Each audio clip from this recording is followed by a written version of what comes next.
ಬಹಲೀಕರಾಗ್ತಾರೆ. ಬಹಲೀಕರು ಯಾರು ಅಂತಂದ್ರೆ ಶಂತನುವಿನ ಅಣ್ಣ.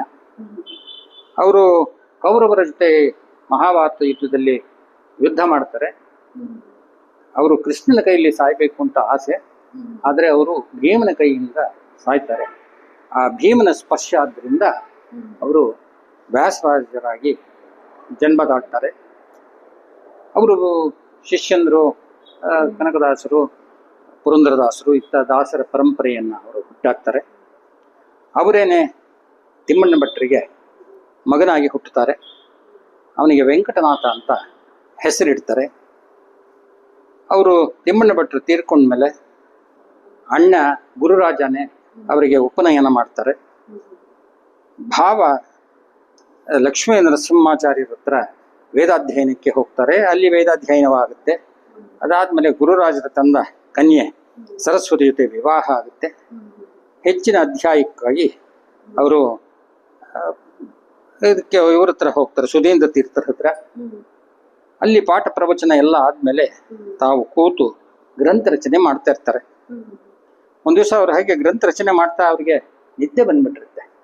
ಅವ್ರು ಹಾಗೆ ಮಲಗಿದ್ರೆ ಸುಧೀಂದ್ರ ತೀರ್ಥರು ಬಂದು ಅವರಿಗೆ ಅವರ ಶಾಲನ್ನ ಹೊದಿಸಿ ಆ ಗ್ರಂಥವನ್ನ ತಗೊಂಡು ಹೋಗ್ತಾರೆ.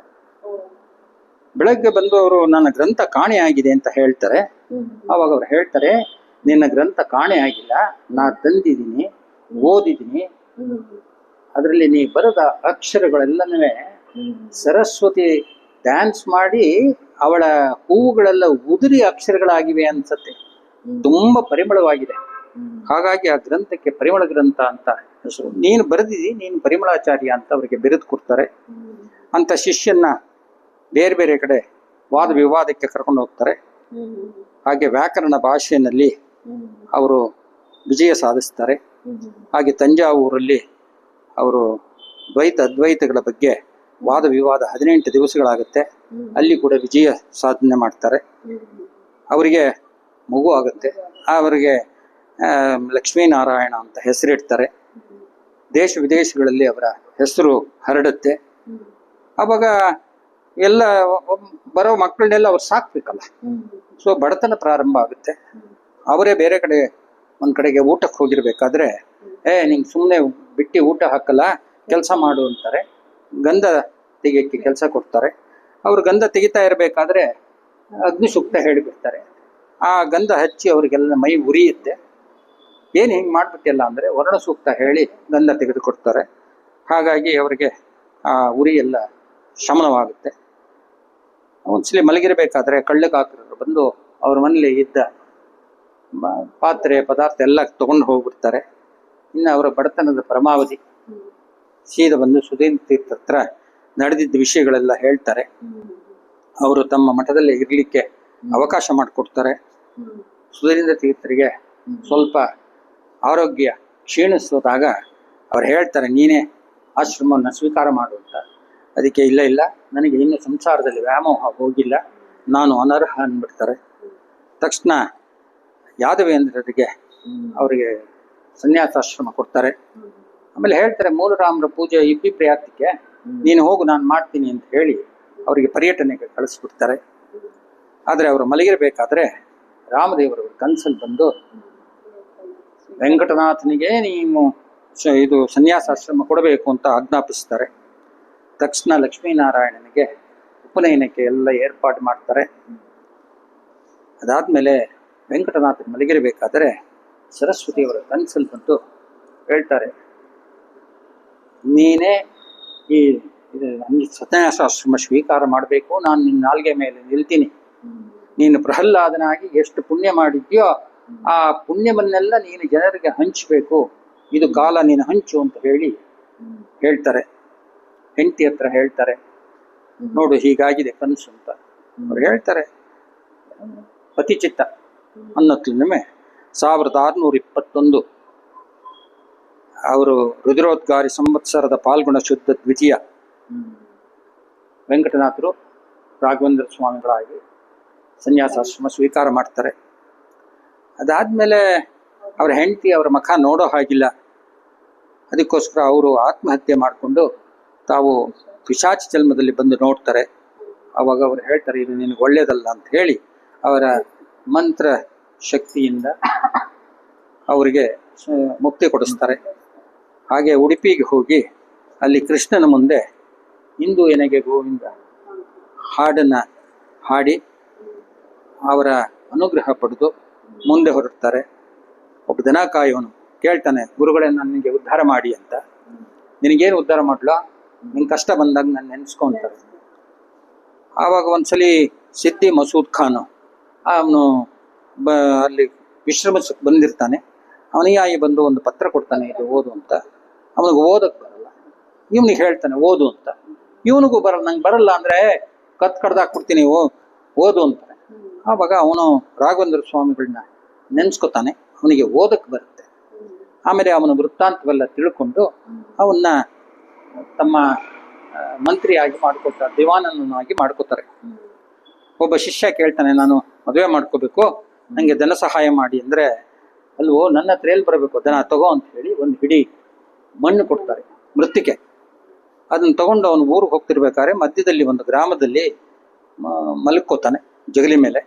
ಆ ಮನೆಯವರು ಕಿಟಕಿ ಬಾಗ್ಲು ಎಲ್ಲ ಹಾಕೊಂಡಿದ್ದಾರೆ. ಯಾಕೆಂದ್ರೆ ಅವರ ಮನೆಗೆ ಒಂದು ಮಗುವಿನ ಜನನವಾಗಬೇಕಾಗಿರುತ್ತೆ.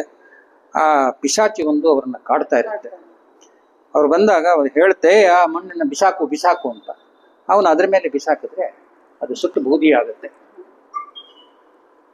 ಅದನ್ನೆಲ್ಲ ಗಮನಿಸಿದವರು ಅವನ್ನ ಒಳಗೆ ಕರೆದು ಆತಿಥ್ಯ ಮಾಡಿ ಅವರ ಅಣ್ಣನ ಮಗಳನ್ನ ಕೊಟ್ಟು ವಿವಾಹ ಮಾಡ್ತಾರೆ. ಈ ವಂಶದವರು ಈಗಲೂ ಪಂಡರಾಪುರದಲ್ಲಿ ಇದ್ದಾರೆ. ಅವರು ಹೇಳ್ತಾರೆ, ನಾವೇ ಆ ಬ್ರಹ್ಮ ಪಿಶಾಚಿಯಿಂದ ಪೀಡಿತರು ಅಂತ. ಹೇಳ್ಕೊಡ್ತಾರೆ. ಅವರು 16ನೇ ಸಂತತಿ ರಾಘವೇಂದ್ರ ಸ್ವಾಮಿಗಳ 16ನೇ ಸಂತತಿಯವರಿಗೆ ಬಂದು ಇದನ್ನ ನೋಡಿದಾಗ ಅವರಿಗೆ ಆ ವಿಷಯ ಅವ್ರು ಹೇಳಿದ್ರಂತೆ, ಅವರು ನನಗೆ ಹೇಳಿದ್ರು. ಹಾಗೆ ಗದಗಲ್ಲಿ ಬಂದಾಗ ಅಲ್ಲಿ ಇವರು ರಘುನಾಥ ದೇಸಾಯಿ ಅವರ ಮನೆಯಲ್ಲಿ ಆತಿಥ್ಯಕ್ಕೆ ಬರ್ತಾರೆ. ಅವರಲ್ಲಿ ಮಾವಿನ ಸ್ವೀಕರಣೆ ಮಾಡಿರ್ತಾರೆ. ಮಗು ಅಡುಗೆ ಮನೆಗೆ ಹೋದಾಗ ಕಾಲ್ ಜಾರಿ ಅದರಲ್ಲಿ ಬಿದ್ದು ಬಿಡುತ್ತೆ. ಮಗು ಸತ್ತೋಗಿದೆ ಅಂತ ಹೇಳಿ ಅವರು ತೀರ್ಥ ಪ್ರಸಾದಕ್ಕೆ ಬರೋಲ್ಲ. ಆವಾಗ ಹೇಳ್ತಾರೆ, ಕರ್ಕೊಂಬ ಅಂತ.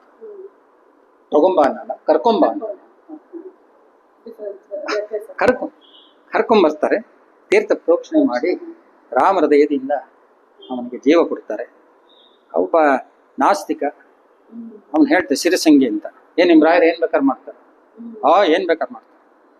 ಒಂದು ಒನಕೆನ ನಿಲ್ಲಿಸ್ಬಿಟ್ಟು ಇದನ್ನ ಚಿಗುರಿಸ್ತಾರ. ಸ್ವಾಮಿಗಳು ಅದ್ರ ಮೇಲೆ ತೀರ್ಥ ಪ್ರೋಕ್ಷಣೆ ಮಾಡ್ತಾರೆ, ಅದು ಚಿಗುರುತ್ತೆ. ಒಬ್ಬ ನೀರು ತರ್ತಾ ಇರ್ತಾನೆ.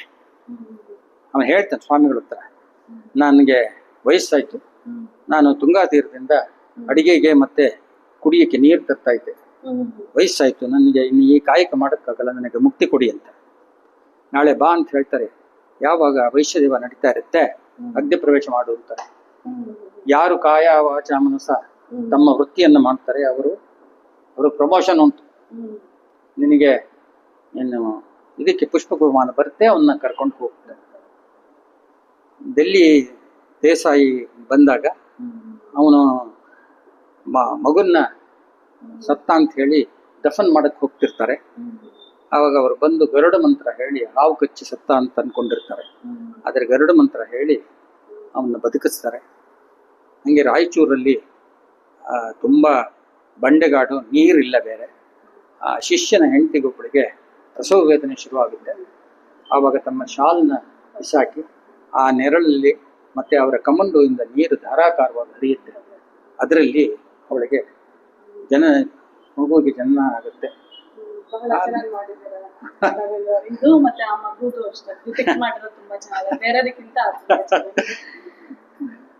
ಆಮೇಲೆ ಕನಕದಾಸರು ಬಂದು ಅವ್ರನ್ನ ನೋಡಿದಾಗ, ಏನೋ ಕನಕ ಇನ್ನೂ ಹೋಗಿಲ್ವಾ ಅಂತ ಕೇಳ್ತಾರೆ.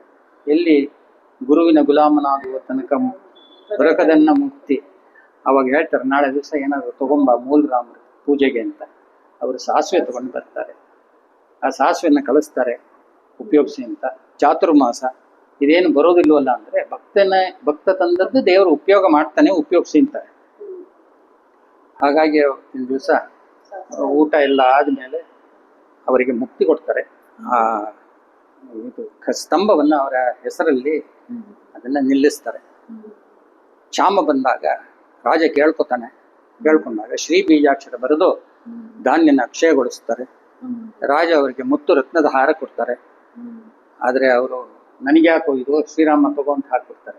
ಅಯ್ಯೋ ಇದೇನು ಹೀಗ್ ಮಾಡ್ಬಿಟ್ರಲ್ಲ ಅಂತ ಹೇಳಿ ಅದೇ ತರದ್ ಇನ್ನೊಂದು ಮಾಡ್ಕೊಡ್ತೀನಿ, ದಯಮಾಡಿ ಅದನ್ನ ಕೊಡಿ ಅಂದ್ರೆ, ಹೌದಾ ಭಕ್ತ ಕೇಳ್ತೀನಿ ಕೊಡು ಅಂತ ಕುಂಡದಲ್ಲಿ ಕೈ ಹಾಕ್ತಾರೆ, ತೆಗೆದು ಕೊಟ್ಬಿಡ್ತಾರೆ.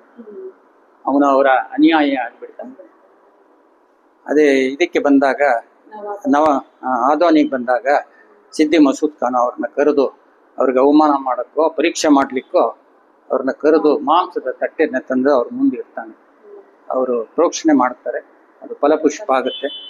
ಅವ್ರು ತಪ್ಪು ಒಪ್ಕೊಂಡು ಏನ್ ಬೇಕೋ ಕೇಳಿ ಅಂತಂದ್ರೆ ಮಂಚಾಲಿಯ ಗ್ರಾಮವನ್ನ ಕೇಳ್ತಾರೆ. ಮಂಚಾಲಿಯ ಗ್ರಾಮ ಕೊಡ್ತಾನೆ. ಆವಾಗ ಅವರ ಮಂತ್ರಿ ಅವನು ಕೇಳ್ತಾನೆ, ಇದ್ಯಾಕೆ ಇದನ್ನ ಕೇಳಿದ್ರಿ ಅಂತಂದ್ರೆ, ಇದು ಪ್ರಹ್ಲಾದ್ರ ಯಾಗ ಮಾಡಿದ ಜಾಗಪ್ಪ. ಆ ಬಂಡೆ ಒಂದು ತೋರಿಸಿ ಹೇಳ್ತಾರೆ, ಇಲ್ಲಿ ಸೀತಾನ್ವೇಷಣೆಗೆ ರಾಮ ಲಕ್ಷ್ಮಣ ಹೋದಾಗ ಈ ಬಂಡೆ ಹತ್ರ ತಂಗಿದ್ರು, ಅವರ ಸ್ಪರ್ಶ ಆಗಿದೆ, ನನ್ನ ವೃಂದಾವನ ಮಾಡಕ್ಕೆ ಆ ಬಂಡೆಯಲ್ಲಿ ಕಲ್ಲು ಕೊಡು ಅಂತ ಕೇಳ್ತಾರೆ.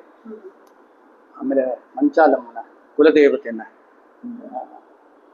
ಹೋಗಿ ಪ್ರಾರ್ಥನೆ ಮಾಡಿ, ನಿನ್ನ ಜಾಗದಲ್ಲಿ ನಾನು ವೃಂದಾವನ ಸ್ಥಾಪಿಸ್ತಾ ಇದ್ದೀನಿ ಅಂತ ಅವರು ಅನುಗ್ರಹ ಪಡೆದು 1671 ವಿರೋಧೀಕೃತ ರಾಮ ಸಂವತ್ಸರದ ಶ್ರಾವಣ ಬಹಳ ಬದುಗೆ ಗುರುವಾರ 1200 ಶಾಲಿಗ್ರಾಮಗಳ ಮಧ್ಯೆ ಪ್ರಣವ ಮಂತ್ರವನ್ನು ಜಪಿಸ್ತಾ ಸಶರೀರವಾಗಿ ಕೂಡ್ತಾರೆ. ಯಾವಾಗ ಈ ಜಪಮಣಿ ನಿಲ್ಲುತ್ತೆ ಆವಾಗ ವೃಂದಾವನ ಕಟ್ಟಿ ಅಂತ ಹೇಳ್ತಾರೆ. ಜಪಮಣಿ ನಿಲ್ಲುತ್ತೆ, ವೃಂದಾವನ ಪ್ರಾರಂಭ ಆಗುತ್ತೆ. ಅವರ ಪಟ್ಟ ಶಿಷ್ಯ ಅಪ್ಪಣ್ಣಾಚಾರ್ಯರು, ಅವರು ತುಂಗೆ ಹತ್ಲಾ ಕಡೆಗೆ ಇದರಲ್ಲಿರ್ತಾರೆ. ಅವ್ರಿಗೆ ಗೊತ್ತಾಗೋಗುತ್ತೆ ಇವರು ವೃಂದಾವನಸ್ಥರಾಗ್ಬಿಟ್ರು ಅಂತ. ಅಲ್ಲಿಂದ ಬಿಚ್ಚಾಲೆಯಿಂದ ನದಿ ದಾಟ್ಕೊಂಡು ಅವರ ಗುಣಗಾನ ಮಾಡ್ಕೊಂಡು ಬರ್ತಾರೆ. ಶ್ರೀ ಪೂರ್ಣಬೋಧ ಗುರುತೀರ್ಥ ಭಯಬ್ಧಿಪಾರ ಕಾಮಾರಿ ಮಾಕ್ಷ ಕ್ಷಮಾಕ್ಷ ಸ್ಪೃಶಂತಿ ಅಂತ ಅಲ್ಲಿ ಬರೋ ಹೊತ್ತಿಗೆ ಅದು ಪೂರ್ತಿ ಆಗ್ಬಿಟ್ಟಿರುತ್ತೆ. ಅವರು ಅದಕ್ಕೆ ಸಂತೋಷವಾಗಿ ಒಳಗಡೆಯಿಂದ ಆ ಮಂತ್ರಕ್ಕೆ ಸಾಕ್ಷ್ಯ ಹೇಳ್ತಾರೆ. ಆ ಸ್ತೋತ್ರಕ್ಕೆ ಸಾಕ್ಷಿ ಹಯಾಸ್ತೋತ್ರ ಹೀಗೆ. ಅಲ್ಲಿಂದ 100 ವರ್ಷಗಳ ನಂತರ ಯಾವಾಗ ಈಸ್ಟ್ ಇಂಡಿಯಾ ಕಂಪನಿ ಬಂತು, ಆವಾಗ ಒಂದು ರೂಲ್ಸ್ ಮಾಡ್ತಾರೆ, ಎಲ್ಲೆಲ್ಲಿ ಜಹಗೀರಿ ಇಲ್ಲ, ಅಲ್ಲಿ ರೆಕಾರ್ಡ್ಸ್ ಇಲ್ಲ, ಆ ಜಾಗ ಎಲ್ಲ ನಾವು ನಮ್ಮದಾಗ ಮಾಡಿಸ್ಕೊಂಡ್ಬಿಡಿ ಅಂತ, ತಗೊಂಡ್ಬಿಡಿ ಅಂತ. ಬಳ್ಳಾರಿಯಲ್ಲಿ ಅವ್ರದ್ದು ಆಫೀಸು, ಅಲ್ಲಿ ಮನ್ರೋಲ್ ಅಂತ, ಥಾಮಸ್ ಮನ್ರೋ ಅಂತ ಅವನ ಅಧಿಕಾರಿ, ಅವನಿಗೆ ಆದೇಶದ ಮೇಲೆ ಎಲ್ಲ ಕಡೆಗೂ ಹೋಗಿ ಎಲ್ಲ ಕಡೆಗೂ ಜಾಗನ ಮುಟ್ಗೋಲು ಹಾಕೋತಿರ್ತಾನೆ. ಮಂಚಾಲಯಕ್ಕೆ ಬರ್ತಾನೆ, ಅಲ್ಲಿ ಕೇಳ್ತಾನೆ, ಇದು ನಿಮಗೆ ಹ್ಯಾಕ್ ಸಿಕ್ತು? ಯಾರಿಗೂ ಏನು ಗೊತ್ತಿಲ್ಲ, 100 ವರ್ಷ ಆಗ್ಬಿಟ್ಟಿದೆ, ನಮಗ್ ಗೊತ್ತಿಲ್ಲ, ರಾಯರಿಗೆ ಗೊತ್ತು, ಗುರುಗಳಿಗೆ ಗೊತ್ತು, ಎಲ್ಲಿದ್ದಾರೆ? ಇಲ್ಲಿದ್ದಾರೆ, ವೃಂದಾವನದಲ್ಲಿದ್ದಾರೆ, ಹೋಗಿ ಕೇಳಿ. ಹೋಗಕ್ಕಾಗಲ್ಲ ನಮ್ಗೆ, ಯಾಕೆಂದ್ರೆ ಅದ್ರ ಸುತ್ತ ಒಂದು ಆರ ಇರುತ್ತೆ, ಹೋಗಕ್ಕಾಗಲ್ಲ. ಅವನ ಅನುಯಾಯಿಗಳು ಹೇಳ್ತಾರೆ, ನೀವು ಶೂಸ್ ವಿಚ್ ಹ್ಯಾಟ್ ವಿಚ್ ಹೋಗಿ ಕೇಳಿ ಅಂತ.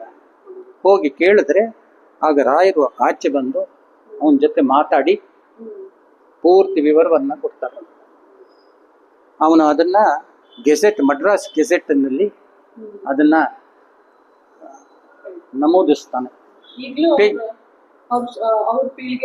ಅವರ ಪೀಳಿಗೆಯವರು ಈಗಲೂ ವರ್ಷ ಬರ್ತಾರೆ. ಈಗ ಹೋದ್ಸಲಿ 6ನೇ ಪೀಳಿಗೆಯವರು ಬಂದು ಅದನ್ನ ತೀರ್ಥ ಪ್ರಸಾದ ಎಲ್ಲ ತಗೊಂಡು ಹೋದ್ರು. ಇದು ನಮ್ಮ ರಾಯರ ಚರಿತ್ರೆ. ಧನ್ಯವಾದ.